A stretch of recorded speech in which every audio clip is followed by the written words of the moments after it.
Hello, good morning, good afternoon, good evening to all of you. कैसे हो आप सभी मैम? हम सब एकदम बढ़िया हैं जी। आप बताइए आप कैसे हो जी? हम भी एकदम बढ़िया हैं। तो चलिए जी, बिना टाइम वेस्ट किए करते हैं अपनी class number 2 start. Revision lecture चल रहे हैं, पॉकेट समरी रिवीजन लेक्चर चल रहे हैं। एक क्लास हो चुकी है जिसमें जीएसटी एंड इंट्रोडक्शन का चैप्टर कर चुके हैं।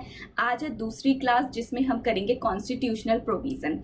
चलिए जल्दी जल्दी करेंगे, बहुत जल्दी करेंगे। मैं सिर्फ यहाँ पर डिटेल रिवीजन कराऊंगी, कोई अंडरस्टैंडिंग यहाँ नहीं दूंगी। अंडरस्टैंडिंग के लिए मेन क्लास कीजिए, ठीक है जी? जी मैम।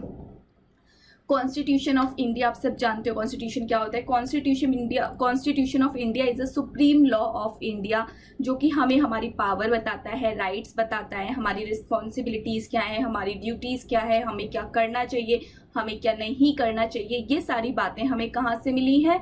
ये सारी बातें मैम हमें कॉन्स्टिट्यूशन ऑफ इंडिया से पता लगती हैं। आगे बढ़ते हैं। Power to levy and collect taxes also emerges from the constitution of India. इसको हाईलाइट कर लो, मोस्ट इंपॉर्टेंट है, एमसीक्यू में आ सकता है। कल ये चीज बताई गई थी कि टैक्स तब लगता है जब एक्ट होता है। ये बात कहाँ पर लिखी है कि एक्ट होगा तो टैक्स लगेगा? ये वाली बात लिखी हुई है कॉन्स्टिट्यूशन में। आर्टिकल नंबर 265 पढ़ेंगे कॉन्स्टिट्यूशन का, आर्टिकल्स की बातें आएंगी। ये जितने भी आर्टिकल मैंने यहाँ पर लिखे हैं ये मोस्ट इंपॉर्टेंट आर्टिकल्स हैं। मैंने यहाँ पर सारे आर्टिकल नहीं लिखे, बट जितने लिखे हैं वो मोस्ट इंपॉर्टेंट हैं। क्लास में भी उन्हीं को कराया था, उन्हीं को याद कराया था। चलिए जी, अब यहाँ पर एक आर्टिकल है, आर्टिकल नंबर 265। इस आर्टिकल को विद नंबर आपको याद रखना है। मैम ये याद कैसे रहेगा? हो जाएगा। इसका मतलब क्या है? इसका मतलब होगा इन हिंदी, इन सिंगल वर्ड अगर मैं बोलूं, जो कि क्लास में याद कराया था, एक निमोनिक अगर मैं दूं तो उसका नाम है एक्ट नहीं तो टैक्स नहीं। आप सब जानते हो, कल की क्लास में देख लिया था कि एक्ट होगा तो टैक्स लगेगा, एक्ट नहीं होगा तो टैक्स नहीं लगेगा। ये बात कहाँ पर लिखी है? कॉन्स्टिट्यूशन के आर्टिकल नंबर 265 में। तो इसको ऐसे ही याद रखना, एक्ट नहीं तो टैक्स नहीं। यहाँ पर क्लियर कट इसको डिटेल में दे रखा है नीचे। No arbitrary collection of tax. आप आर्बिट्ररी कलेक्शन नहीं कर सकते टैक्स का।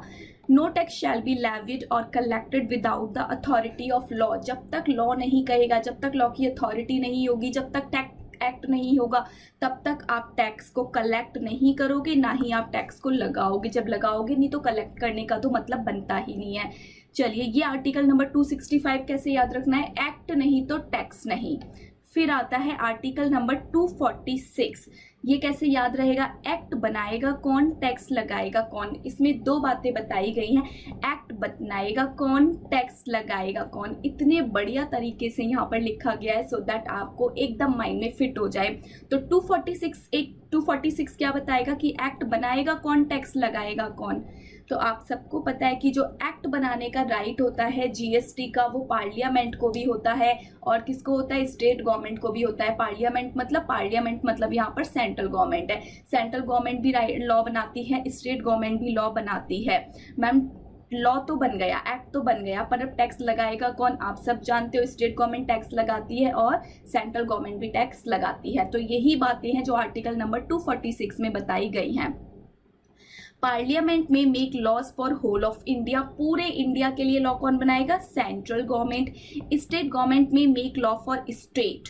स्टेट गवर्नमेंट स्टेट के लिए लॉ बनाएगा। ये वाली बात का आंसर मिला कि नहीं कि एक्ट बनाएगा कौन? तो ये दोनों एक्ट बनाएंगे। अब बात आती है टैक्स लगाएगा कौन।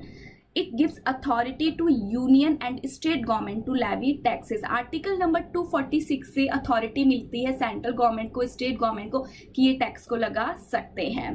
फिर हमारे पास है एक पढ़ने के लिए 7th schedule to article number 46। ये क्या देता है? ये 3 लिस्ट देता है, जिस लिस्ट में क्या बताया गया है कि कौन किस मैटर पर लॉ बनाएगा। अब आप सबने क्या देखा? 246 के अकॉर्डिंग सेंट्रल गवर्नमेंट लॉ बना सकती है, स्टेट गवर्नमेंट लॉ बनाएगी, लेकिन कौन से मैटर पर कौन सी गवर्नमेंट लॉ बनाएगी। तो यहाँ पर 3 लिस्ट हैं, list 1, list 2, list 3। List 1 union list है। इसमें कुछ ऐसे मैटर लिखे हैं जिसपे एक्सक्लूसिव राइट है सेंट्रल गवर्नमेंट का कि सेंट्रल गवर्नमेंट ही सिर्फ लॉ बनाएगी। स्टेट लिस्ट में कुछ ऐसे मैटर्स लिखे हुए हैं जहां पर राइट सिर्फ स्टेट गवर्नमेंट को मिला हुआ है कि सिर्फ और सिर्फ स्टेट गवर्नमेंट ही लॉ बनाएगी। कॉन्करेंट लिस्ट में कुछ ऐसे मैटर्स लिखे हैं जिसमें सब central government and state government दोनों को ये राइट है कि दोनों अपने अपने लिए लॉ बना सकती हैं। यहाँ पर एक इंपॉर्टेंट क्वेश्चन उठता है कि दोनों का सब्जेक्ट मैटर सेम रहेगा क्या? जी हाँ, सब्जेक्ट मैटर सेम है, बट सेंट्रल गवर्नमेंट अपने लिए लॉ बनाएगी, स्टेट गवर्नमेंट अपने स्टेट के लिए लॉ बनाएगी सेम सब्जेक्ट मैटर पर। आ जाइए पेज नंबर 4, आगे बढ़ते हैं। Most important article, article number 246A। सबसे ज़्यादा एग्जाम में पूछे जाने वाले आर्टिकल्स अब शुरू हो गए हैं। आर्टिकल नंबर 246A, इसको मैम कैसे याद रखेंगे? इसको याद रखेंगे, इसमें कितनी बातें बताई गई हैं? अकेले अकेले एंड साथ साथ और 5 पेट्रोलियम की बात कैसे याद रखना है? अकेले अकेले एंड साथ साथ और 5 पेट्रोलियम की बात। चलो, आप सब जानते हो कि सेंट्रल गवर्नमेंट को एक्सक्लूसिव राइट होता है, अकेले अकेले सेंट्रल गवर्नमेंट अपने लिए लॉ बनाती है कि नहीं? जी मैम, बनाती है। और central government exclusive power to make law in case of inter state supply. Inter state supply के रिस्पेक्ट में अकेले अकेले यानी कि एक्सक्लूसिवली लॉ किसके द्वारा बनाया जाएगा? सेंट्रल गवर्नमेंट के द्वारा। लेकिन अगर हम बात करें इंट्रा स्टेट ट्रांजैक्शन के रिस्पेक्ट में, तो इंट्रा स्टेट ट्रांजैक्शन के रिस्पेक्ट में शेयरिंग पावर होती है। कैसी पावर होती है? शेयरिंग पावर होती है। सेंट्रल गवर्नमेंट और स्टेट गवर्नमेंट के पास ये दोनों साथ साथ लॉ बनाती हैं। कैसे बनाती हैं? एक साथ मिलके लॉ बनाती हैं। तो ऐसे याद रखना है कि सेंट्रल गवर्नमेंट सिर्फ और सिर्फ सेंट्रल गवर्नमेंट के पास एक्सक्लूसिव पावर है इंटर स्टेट सप्लाई पे लॉ बनाने की। सेंट्रल गवर्नमेंट और स्टेट गवर्नमेंट के पास शेयरिंग पावर है इंट्रा स्टेट सप्लाई पर लॉ बनाने की। और मैम ये बात तो समझ आ गई अकेले अकेले में और साथ साथ में, पर ये क्या है? 5 पेट्रोलियम की बात। तो आर्टिकल नंबर 246A ही बताएगा कि अभी 5 पेट्रोलियम प्रोडक्ट्स पे जीएसटी नहीं लगता, ये जीएसटी से बाहर है। लेकिन कब ये जीएसटी में आएंगे? In case of 5 petroleum product, provision of GST shall apply from the date recommended by the GST council. जिस दिन ये जीएसटी में आ जाएंगे 5 पेट्रोलियम प्रोडक्ट्स, उस दिन से इनके ऊपर जीएसटी के प्रोविजन लगना अप्लाई हो जाएंगे। ये बात बताई गई है 246A में। आज के दिन 5 पेट्रोलियम प्रोडक्ट्स पे कोई भी जीएसटी नहीं लगता, लेकिन एक दिन से लगेगा। किस दिन लगेगा? जिस दिन उनको रिकमेंड कर दिया जाएगा जीएसटी काउंसिल के द्वारा कि ठीक है जी, अब 5 पेट्रोलियम प्रोडक्ट जीएसटी की दुनिया का पार्ट बन रहे हैं, आज से इन पे जीएसटी लगेगा। तो उसी दिन से जीएसटी एक्ट उन 5 पेट्रोलियम प्रोडक्ट्स के ऊपर एप्लीकेबल हो जाएगा। तो आर्टिकल नंबर 246A में कितनी बातें टोटल पता लगी? 3। एक तो अकेले अकेले यानी कि शेयरिंग पावर यहाँ पर नहीं है, एक्सक्लूसिव पावर है सेंट्रल गवर्नमेंट के पास।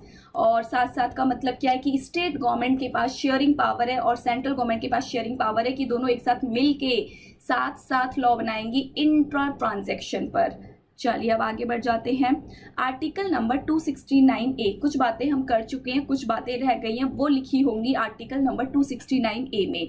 मतलब कि ये किसी पर्टिकुलर बात पे बात नहीं कर रहा है, इसमें 5-6 बातें बताई गई है, वो 5-6 बातें यहाँ से समझते हैं।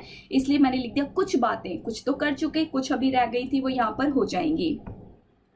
सबसे पहले मैंने आपको एक चीज पढ़ाई थी कि इंटरनेशनल ट्रांजैक्शन को क्या बोला जाएगा? इंटरनेशनल ट्रांजैक्शन को इंटर ट्रांजैक्शन बोला जाएगा। ये बात 269A में लिखी है।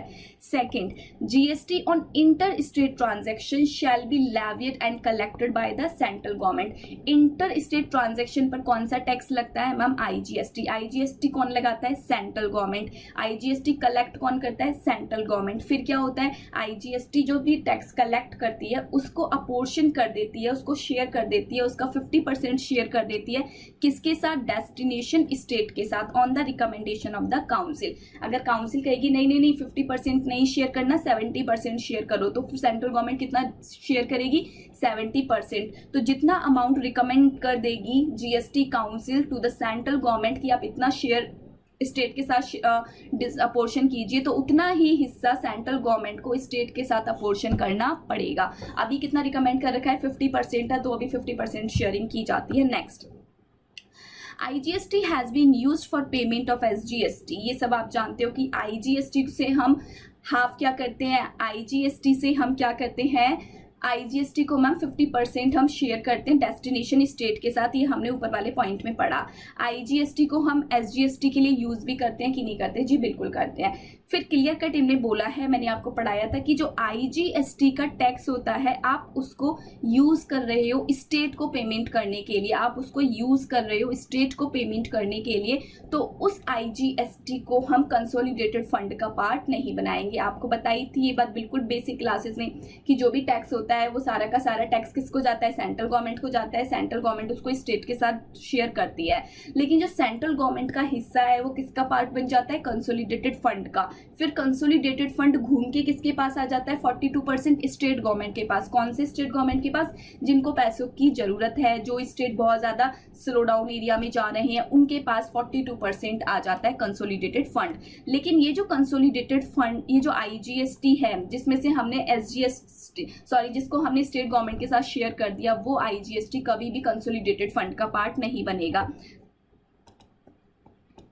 279A की बातें करते हैं। 279 जीएसटी काउंसिल की बातें बताता है। जीएसटी काउंसिल आप सब जानते हो, चलता फिरता पार्लियामेंट है। It gives power to president to form GST council. Article number 279A से प्रेसिडेंट को पावर मिली थी कि वो एक जीएसटी काउंसिल को फॉर्म कर सकते हैं, तो प्रेसिडेंट ने इस पावर को यूज करते हुए जीएसटी काउंसिल फॉर्म बना दी। ठीक है जी। उसके बाद क्या हुआ कि जो फाइनेंस मिनिस्टर है, यूनियन फाइनेंस मिनिस्टर है, अभी कौन है? निर्मला सीतारमण।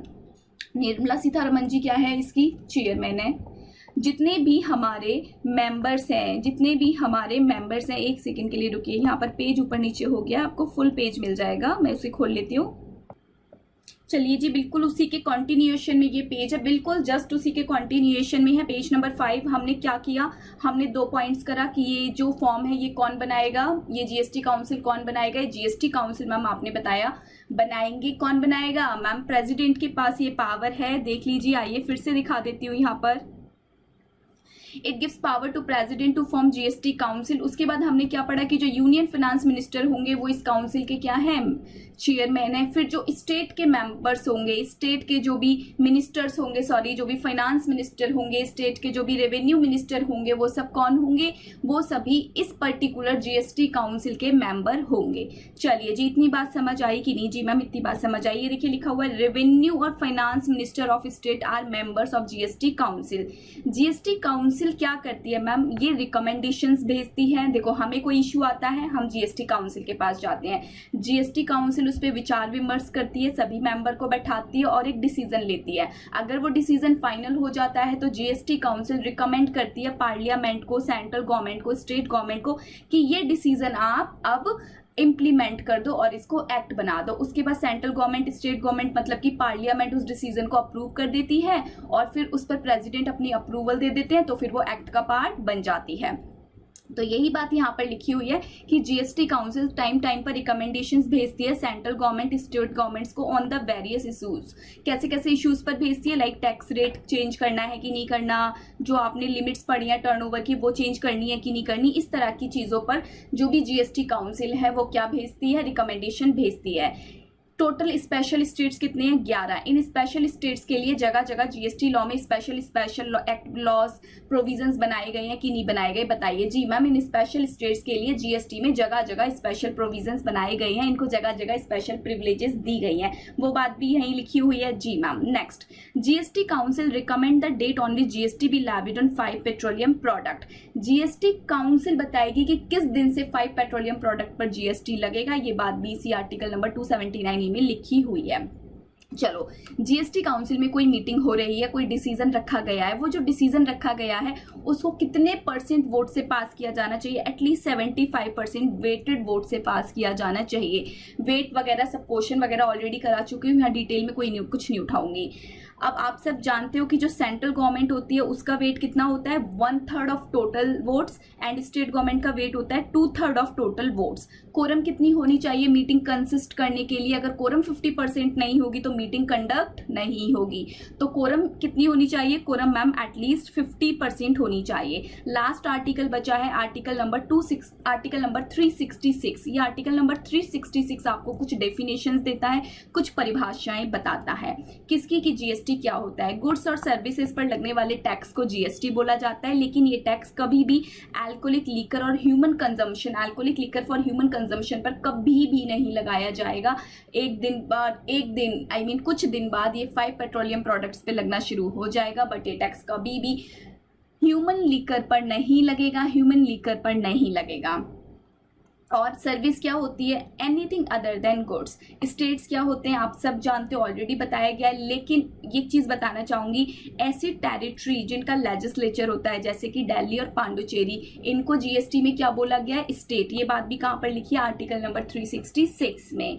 सम other important points for exam, alcohol liquor for human consumption, alcohol liquor for human consumption, उस पर आज की डेट में क्या लगता है? State duty. 5 पेट्रोलियम प्रोडक्ट पे आज के दिन जीएसटी लगता है क्या? नो मैम, ये जीएसटी उस दिन से लगेगा जिस दिन काउंसिल इनको बोल देगी।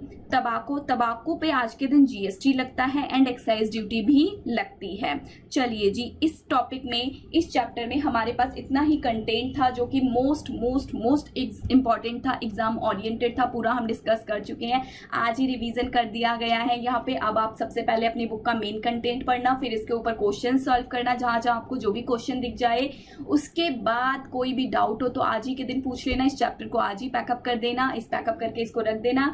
आएंगे, मिलेंगे, कल फिर से मिलेंगे। कल करेंगे चैप्टर नंबर 3 जो कि है supply. Bye bye, take care.